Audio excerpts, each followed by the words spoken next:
Когда долго живешь на одном месте или с рождения не видишь ничего, кроме своего местечка, перестаешь замечать изменения, происходящие вокруг, или просто считаешь, что так везде. Все познается в сравнении. Вот и я, переехав в Якутск за 6000 километров, замечаю разницу в природе, менталитете, традициях, узнаю что-то новое. Об этом я буду делиться в новом плейлисте.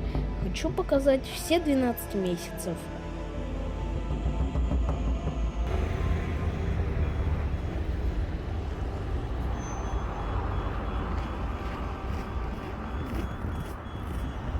Зима начинается в Якутии. Это правда.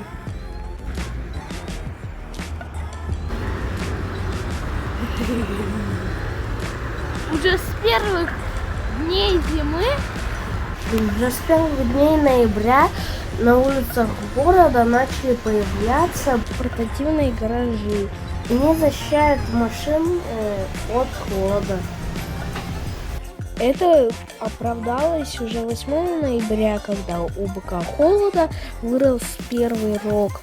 Температура ночью достигала до минус 26 градусов. А вот, собственно, так закрывают машину до утра, и так она не успеет замерзнуть. Что за бык? Почему он был без рогов? Зиму издревле якуты олицетворяли в образе быка. По древним якутским поверьям, когда у быка отрастают рога, начинаются лютые морозы. После падения наступает потепление. 8 ноября у быка Эхе-Дьела вырастает первый рог, начинаются устойчивые морозные дни. 21 ноября кончик рога заостряется, морозы усиливаются. Про ковры на подходах к магазинам и не только, они везде.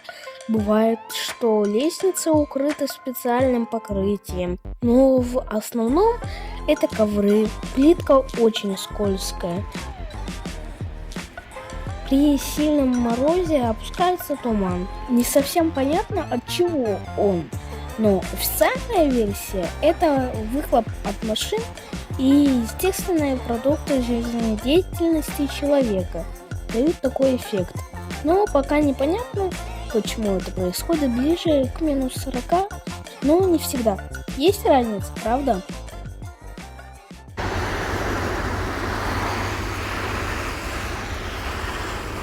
Снежный человек. Уже конец ноября, а везде уже снег и дымка такая вот. И когда ты выходишь из школы или из дома, минут через 5 или 10 уже на тебе сугробы появляются. Школу отменяют в младших классах в минус 45. Был день с минус 43, пришлось топать в школу. Еще машины не глушат, чтобы не замерзли. Но тогда образуются такие ледышки. Прикольно.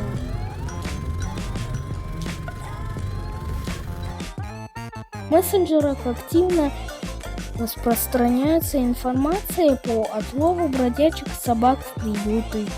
Зимой собаки собираются в стаи, ищут пропитание и начинают представлять опасность. Случаются нападения на людей.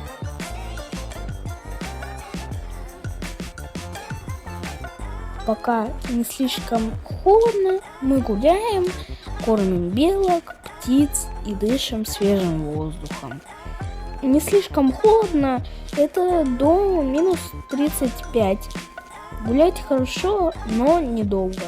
Помню, что при минус 15 дети играли в футбол во дворе. Это, пожалуй, все, что меня удивило в этом ноябре. Ну а я с вами прощаюсь, а вы можете пока наслаждаться атмосферой парка и белками.